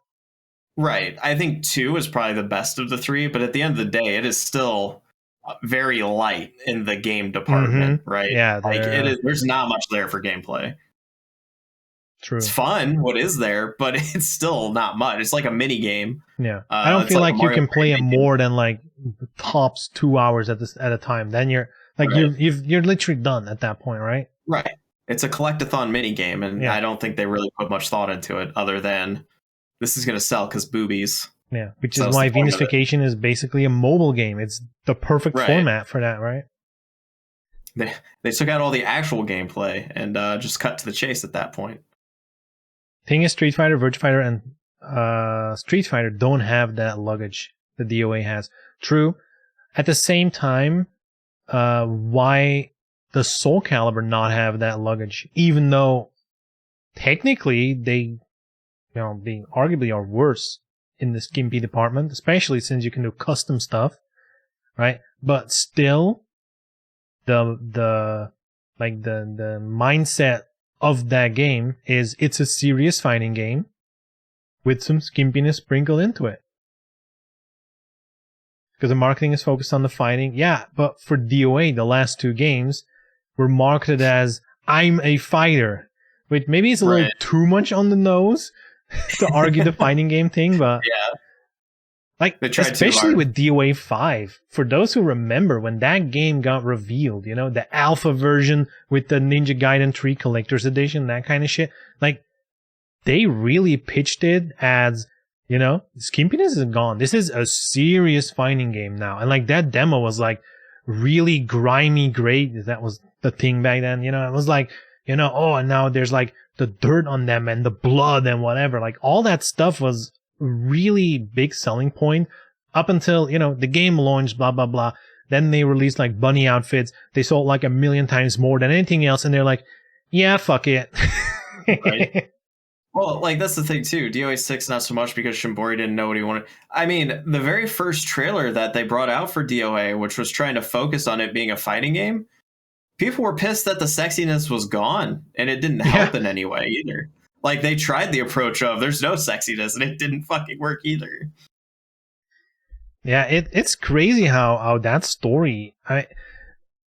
I still often think about what happened there, because they definitely, it definitely was a thing of they didn't focus on that at all at the start. People complained about it, and then it turned into they were always about the skimpiness from the start. And it's like, no, you guys were talking about the skimpiness because it was gone, and that's why it was in the conversation, but it was not them, And the worst part was, they didn't even say it was gone. It was just not developed yet, weirdly enough. Like, to Shimbori, I think, in like because there was a specific interview that, what was the story again? Like, it got mistranslated, and they said the skimpiness was going to be gone, when he actually meant, and he had to like clarify it in a follow-up interview, that what he meant was it wasn't in the build yet. Like, they were still working on the physics and blah, blah, blah, and the soft engine and all that shit, right? We showed you what we had. And it got picked up as, like, it's not going to be in, and it caused a mini shitstorm, which basically was 2 people whining with a bunch of different accounts, I guess. That's usually what it comes down to, like a huge minority crying about nothing. But it sounds like the loudest thing in the world. KSG saying, honestly, I blame the people crying about it. Did you listen to the first podcast we did, where we talked about why DOA failed? Yeah. So, I mean, to kind of rein it, Genzo saying DLC price meme plus core values, more people know those than actual game probably. Right. True. And that's what we're saying is, like, DOA has had the, I guess, double-edged sword of the fortune and misfortune of their sexiness, right? It's helped out, I think, in sales ultimately, because I don't know if DOA would have done as well if it hadn't been sexy, because all the old all the people that came for it would have just not bought the game. I think DOA 6 has been worked into a weird corner where now they have to try to pander to both, and unfortunately the FGC won't let them be sexy like every other fighting game. Yeah. Honestly, it's all marketing, right? Because, like I said again, we can say the sexiness is an issue, and maybe they get more sales from it, maybe they don't. Sure, but every other fighting game has it. Like fighting games, people don't even consider the skimpiness approach. If you go look in the costume list, for sure you're gonna find them. It's all over. It's just, for some reason they don't pick it out for those games, and they do pick it out for DOA. The only thing I think they can do is just really, really advertise DOA, a new DOA, as a fighting game first. Maybe really focus on mechanics. Maybe, especially in this day and age, get streamers involved, get content creators involved, and not just random schmohogs, right? But like actual fighting game community members, go to big shots and just be like super straight up honest. Like, look, we want to appeal to the fighting game community. We want this to be a fighting game first, and we want to showcase it. Can you help us? Boom. Like, just make organic, real advertising, not just throw money at it and whatever. But like, make it actually matter. Yeah, I mean, one of the unfortunate things is they did try that with, because wasn't Sonic Fox one of the first people streaming DOA 6 back when it released? And I mean, sure, but I feel like that. So I watched that stream, and I feel like Sonic Fox did DOA kind of dirty in that, because it was not a professional stream by any stretch of the imagination. It was basically gameplay and then a picture of the couch, and I couldn't even like make out what was going on in like the camera scene that they had in the corner. It was rough. They got done dirty by that one. Sent this podcast to Master. Yeah, I don't know if we've said anything here that Master would really care about, honestly. Yeah. You can send it to him if you want to. I don't think it's going to help him, though. Yeah. So Turnery says DOA's marketing is not focused on skimpiness in 20 years. Neither in DOA 4, 5, or 6 were marketed that way. Yes, but that's not what I mean. I don't mean they don't have to market skimpiness. I'm saying they should double down on marketing it as a legit fighting game, not just being like, this is the new cool game, fighting entertainment. Like, that's not good enough anymore, right? They need to honestly just get involved with the fighting game community. That's probably their biggest problem. They just throw out advertising and call it a day. They don't actually, like, it might be silly, but look at how Harada, I don't know his function these days, but he's like the top Tekken guy. Let's call him that way. I don't know his official function at this point, but like, he's basically a hero in the FGC, right? Same back in the day with Ono when he was with Capcom, right? Same with Daisuke from Guilty Gear. Like, they're like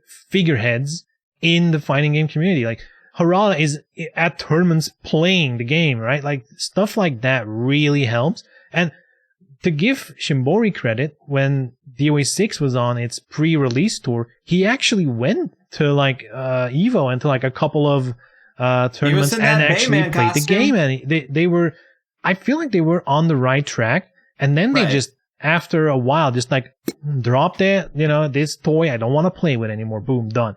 Right? They honestly should have just kept going. That should be a non-stop effort. You can't stop, right? Right. That has to be like a continual effort of just making sure your game is a part of the fighting game community, and not only your game, but your figureheads are a part of it. You're in there. Right. And I think that's probably the hard part for any company putting out a game, is being able to justify, like, unless the developer, like the producer themselves, are willing to do that extra effort, I don't think you're going to be able to get a company to like foot the bill, or necessarily have a producer who's charismatic enough to go out and do that. That's one thing I'll say about not Shimbori. Itagaki. Wow. Why did I forget his name? That's the one thing I'll say about Itagaki. The dude was kind of an asshole, but he had like the charisma, right? He had the he showmanship. He played into the memes, right? Right. Like, the unfortunate part is you need a producer with showmanship. So Team Ninja, find your producer who is like willing to go out there and get his hands dirty on in get the FGC. An actual diehard DOA fan as a producer. Yeah, that's what Matt basically Ponton. Go hire Matt. Yeah, Matt should be the next DOA producer. I think it'll be in good hands that way. But like that's the other thing too is apparently all the big names in DOA were having conversations with Shimbori during this whole thing, and I don't know if they just couldn't get things implemented or if they like took the ideas back and the whole team designing the game is like, that's kind of a dumb idea, even though that person said it, right? So it is just weird that they had that kind of input, but then ended up still in the position it was in, right? But yeah. To get back to the point, I think having a producer that is willing to get their hands dirty and is a part of the FGC probably would help with the grassroots movement, because I think at that point you do have to maybe not go as far as hosting your own tournaments, but you got to show up and you got to be willing to promote your game at all these events so people think it's hype. I think that was part of why Grand Blue did so well, because Xseed had official booths set up at tournaments and their team was there like promoting and doing everything and making it seem like a big deal. You basically got to be willing to like make your game seem like a bigger deal than it is for people to really be attracted to it, and then have a good game on top of it. Obviously, Grand Blue's not the best example because it's where it's at right now, but you know, I think that was a good move on their part, and I at least was aware of the game coming out. I think in general, like why I think someone should represent at a tournament, be in the FGC, is the end goal there should be to give players and just FGC in general the feeling that the producer is in tune, right? Mm-hmm. He knows what the FGC is about, or he or she, whatever, right? Because no matter what the game does, right? There's always going to be this feeling of, okay, but maybe they know what they're doing, or maybe whatever, right? Because they're there. They know the struggles. They know what it's about, you know? There's one of us, you know? Once you get that feeling across, I think that could change a lot. Combined with all the other shit, of course. You know? It's never going to be one thing, you know? At this point, they have to course correct the Titanic, right? That's kind of what they're doing, right? And you can't do that by just turning the wheel, right? Right. Like, I mean, in terms of like where DOA should go from here, or would go from here to make things better, like what could they do now specifically? Yeah. Honestly, Dragon Gate brings up a good point. Doesn't help that video game figures outside of the FGC shit on DOA for its reputation. Yes, that's an issue. DOA is often being brought up as an example of how egregious games are with skimpiness, which in the current landscape is laughable. There are games a million times worse than DOA in general, right? Not even in fighting games, but like outside of fighting games, DOA it's like a kid's game at this point, right? Right. But it's still, you know, DOA is still the game that's being brought up, you know. To give an extreme example, recently, popular Twitch streamer Amaranth had like a documentary on Vice, of all places, right? Yeah. And one of her arguments to be like how hypocritical it is to complain about hot tub streams on Twitch, but not the gaming part of it. And she's like, yeah, people play things like DOA, and that's not an issue. But me in a hot tub is an issue. And I'm like, do you really have to use DOA as an example at this point? Like, that's totally not relevant. But again, that is the reputation DOA has. That's an issue. And everyone knows what she means. And that is the issue. Did you actually watch that documentary? Because I did watch it, actually. It was very interesting. So like at the on one hand I was like, hell yeah, she knows what DOA is, and then they showed the clips of Vita's Vacation. On the other hand, I'm like, that bitch throws us under the bus. Yeah. But yeah, I think that is the core of the issue. The fact that someone can throw out oh, DOA is this, and everyone knows exactly what they're talking about in that way, even though they're all wrong, ironically, right? Because they're not the worst, but still, I mean, that's the issue, right? They have to kind of, I wouldn't even know how you begin. That's kind of like saying, oh yeah, Cyberpunk needs to get rid of their broken game image. Yeah, how the fuck do you do that, right? That's impossible. I gave them the answer earlier. You market it as the Cyberpunk dystopia future of game releases. It's part of the experience. Yeah, Ravel, she said that, and then they showed a clip of Venus Vacation. Like I said, it was funny and bittersweet at the same time, because I was happy she knew what DOA was, but man, she didn't have to do us dirty like that. It made her point though, girls in bikini in a game, fine. Real girls, not fine. I get her point. The point was solid. The fact that does she even know what fighting games are? And still she brings up DOA. It's like, oh my god. Like, why are you not bringing up the strip club in GTA? Like, that's such a more mainstream relevant example. Maybe. And still DOA is the target. It's insane. What if she just plays DOA and that's the first one that came to mind? She's a Venus Vacation enjoyer. Nice. I wouldn't doubt it. Yo, we figured it out. This is a scoop for the podcast. You heard it here first. Amaranth is a die-hard DOA Venus Vacation gamer. Amaranth, one of us. She still threw us under the bus, which is sad.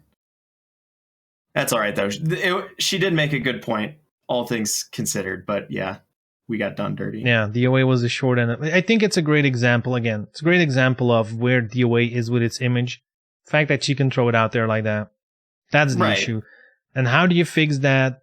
Again, I think we're at the end of the conversation, because we're just looping around to the same points at this. So I think we're pretty confident that it's going to take a combination of really, like making a game that is just, without marketing, without negative or positive marketing, would be considered a strong fighting game, strong content, just a good game to spend money on, right?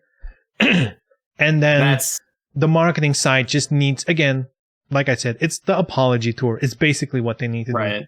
They just need to scrub their image as much as they can in some way. Who knows how? I don't even know how to begin on that shit. Right. Jravli, I love your idea pre us trying to figure out how to make DOA more accessible to the rest of the FGC. Because I think making Amaranth the ambassador for DOA would be freaking hilarious and probably get a lot of people playing the game. But I don't think it ultimately achieved the goal we're looking for. Bruh, if she would be the next Venus Vacation character, oh my god, that would be the most genius marketing move on Koei Tecmo's part, by the way, not her part. They'd have to offer her so much money for that. Sheesh. True. One thing I want to pick out here on chat, Musashi, DOA needs a reboot by Itagaki? No. I don't know what the obsession with Itagaki is, because he, on record, has stated he does not want DOA to be a real fighting game.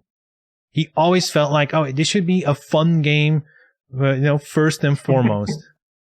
Yeah, it does not has to be. He literally said, the serious fighting games, that's the trash Tekken is doing, alright? I'm doing something better. Fighting entertainment. So bringing him back would honestly have the opposite. He would double down on Venus Vacation, if anything. Now he just does gambling stuff anyway, right? Like, isn't he like a gambling game developer or something now? The last thing he did that I know was The Devil's Third. Right, which apparently wasn't great. It was not good. Right. The fact that people call it The Devil's Third and not Third. Right. I think that is a weird point, though, right? Is like everybody holds Itagaki in this huge light, but then those same people will complain about how sexy DOA is and how its reputation is ruined. And it's like, he was the main driver of all that, guys. How do you not like understand that? The main driver, that's like, I feel like people like putting too much onus on like the top guy making all the decisions. It's a team effort. The same reason why Itagaki leaving didn't kill DOA, because most of the people who actually make the game were still making the game. But if there's one truth to it, why people still bring up Itagaki is the point I brought up earlier. It's why Harada is so popular, why Ono is so popular, why Daisuke, because they're like, they're the figurehead. They're like, and they were like quote unquote in the community. I guess Itagaki not really, but they were like the face of the game. They were like the part of the image of the game, and him being like the rock and roll developer with the sunglasses and the leather jackets, and like that kind of influenced the image of DOA a little bit, right? Right. I think, if anything, that's why people would want him back, because that would change the conversation of it's the titty game to Itagaki's back. Right. Like, exactly what we were touching on earlier. He had the showmanship and charisma to be a figurehead, and that's why, he would be good for new DOA, but not if we're wanting to rebrand as a fighting game. Anas Turney brings up Itagaki did have an insanely good run with quality games under Microsoft, because DOA 3 was hailed as like a graphical showcase for the original Xbox. I still remember that. Ninja Gaiden, and specifically Ninja Gaiden Black, are considered like Hall of Fame classic games, right? They're like, most people revere it. So, just that alone is like, I don't know. It does bring some weight to the name, if anything. Right. Again, it's the people under him that made that stuff, sure. But, he was he took the fame and the claim, I guess. Right. Just needs to be a Microsoft exclusive again. Although way Microsoft acquiring I think companies... Chad changed my mind. I think we should bring Itagaki back. And then just put him in an office and let him, play his gambling stuff, whatever. I don't know. Let him do just let the developers do their thing, and just have him, have the name on the billboard, Right. Just go sling shit when needed on camera, and return to his office and work on whatever else. Yeah, just, fucking go on a live stream and being like, look, Tekken, trash. Virtua Fighter, trash. I'm making the best fighting game. Dude, that would be so fucking tight. I would be here for it. Oh my god. Because that would be a true FGC move. Just talk trash about every other game that you don't like. Right. I mean, that's what he did in the originally anyway, so... Yeah. He did it so well, people still think he actually hated Harada, and they actually were fighting. Right. So that's our key takeaway for Koei Tecmo right now is find a producer. They're kind of a faceless, find a producer who can really mesh with the FGC and throw shit at other games. Yeah. So how do we conclude this? Do we have like bullet points? Right. So I guess point 1, make an actual quality game. If they can't complain about the game, then you're ready to figure out the other stuff. Step 2, figure out the reputation, how you exactly will get rid of it. I have a hard time seeing how that would happen. It would be a long-term battle. Might not even be won over one game, unfortunately. It would have to be a continuous effort of, or maybe not one, maybe in one game, but just, again, if we're thinking about fighting games being, for example, free to play and more like a live service game, but whatever, right? That's how we would call it these days. Just have a game you continually support and like actually support the fighting game community, be in there, do the tournaments, do all the things expected of someone who's like in good grace, let's put it that way. And just, even if they get shit for it at the start, just like after a couple years, be in a position where people just, can't really in good conscience be like, it's only titties, even though they've been supporting the FGC and, been really good and whatever, right? I can see that happen. In the sense that I don't think it's gonna happen, but I can imagine doing something like that. That would probably be my approach if I would be in charge. To have like a more again, like a game with long legs, because again, that's another criticism of DOA 6. They dropped it like a hot potato instantly, right? That's Right. it. That if they bring DOA back, that's going to be the first thing. First you're going to have, it's a titty game, I'm not in. And then the people who are in, who get past that shit, are going to be like, okay, but should I get invested or are you going to drop it in 2 months, right? Right. So honestly, they're in a shitty position right now. Oh yeah, they're in a real crap position. I don't think we're going to see DOA in a while, to be honest. I honestly think, like you were kind of saying too, like you need to slow burn it at this point. I think you just take a little bit of a break, or you release like, I don't know how you could release a quote unquote mini fighting game, but maybe you just like release smaller games every couple of years that showcase different like features or something you're wanting to try out. Just make them free to play, see how they go. And then eventually, once you've repaired your image, hopefully, and you have all this data on what makes good fighting games, you could potentially make the perfect fighting game at that point. Yeah. I think the obvious step, like if we're thinking that way, the obvious first step would be to do some kind of DOA classic collection, you know, like Right. DOA 1, 2, 3, 4, perhaps. Or as Scenario Logic just said, Dimensions 2 for the Switch. Did Dimensions 1 actually make that much of an impact? No, I think it failed horribly. Yeah, so I don't think it's Dimensions an example of something you could kind of do in between things to keep the brand alive, so to speak. Yeah. Yeah, the more I think about it now, it's like, yeah, probably some kind of game that has a long-term commitment to it. Because that would, on the one hand, get rid of the idea of, oh, they're going to drop it like the DOA 6. And two, having a long-term commitment to a game also feels like they're giving to the FGC in a way, right? Right. That's usually an issue for competitive players as well, right? You kind of don't want to waste your time, so... Yeah, again, it's the apology tour. That's what they gotta do. It is what it is. Think we're done. Think we got it. So yeah, Koei Tecmo, fire up that YouTube channel and post a video of all of you crying on camera, apologizing for how sexy DOA has been over the years.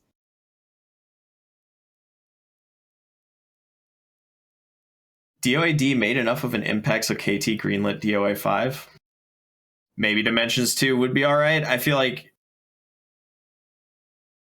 Dimensions came at an interesting time, though. Saying the previous game made enough of an impact to make the next game, that's like, you can explain every game in existence that way, right? Like, that is how video games are made. The previous one does well enough to warrant the sequel, right? Yeah. I guess the argument of saying, oh yeah, Dimensions was good because it wasn't so shitty they dropped DOA altogether back then. You know, I feel like that's a very low bar to hit. DOA Dimensions was supposed to be the last DOA game. I mean, sure. I don't think I believe that. DOA Dimensions came out 1 year before 5. There's no way they threw 5 together in a year. No way. That's way too soon. Yeah. That doesn't make sense at all. Yeah. Yeah. If anything, Dimensions was like a best stuff to get people warm. Yeah, like it released. DOAD released May 24th of 2011, and then DOA 5 released on September 25th of 2012. Yeah. That's not enough time to throw together DOA 5. Although DOA 5 did apparently have a shitty launch. So I still don't think they could have done it in a year, though. I think all DOAs probably had a shitty launch. Probably. Considering they probably are not all doing too hot in general. It's a small community, you know. In any case, I'm excited to see if we get a Street Fighter 6 announcement, because I think that will be our first foray into truly free-to-play fighting. Oh, I hope so. Unless the Riot fighting game comes out sooner than that, but I haven't even seen if they have any information about that. Yeah, I'm pretty sure they've been working on Street Fighter 6 for a while now, right? Yeah, so hopefully they have a pretty soon release date. Yeah. Yeah, interesting. Anyway, I think that kind of rounds about up this podcast. So yeah, I think normally I'm going to look at my calendar, because these days it is a bit hectic for me. I'm like in the whole buying a house spiel. and that just, I don't know how it happens. Like on paper, there's not that much stuff I need to do, but it just takes over your brain 24/7. You know, there's like so much you need to take care of, and it is probably the most stressful thing I went through as an adult. I think if everything goes well, we should be on for the next podcast, which is in 2 weeks. We do this every 2 weeks normally. So yeah, I hope everyone enjoyed this podcast. I do feel we rambled on a little bit too long with the last topic, you know, but whatever. I'm passionate about it, you know. So yeah, I hope everyone enjoyed.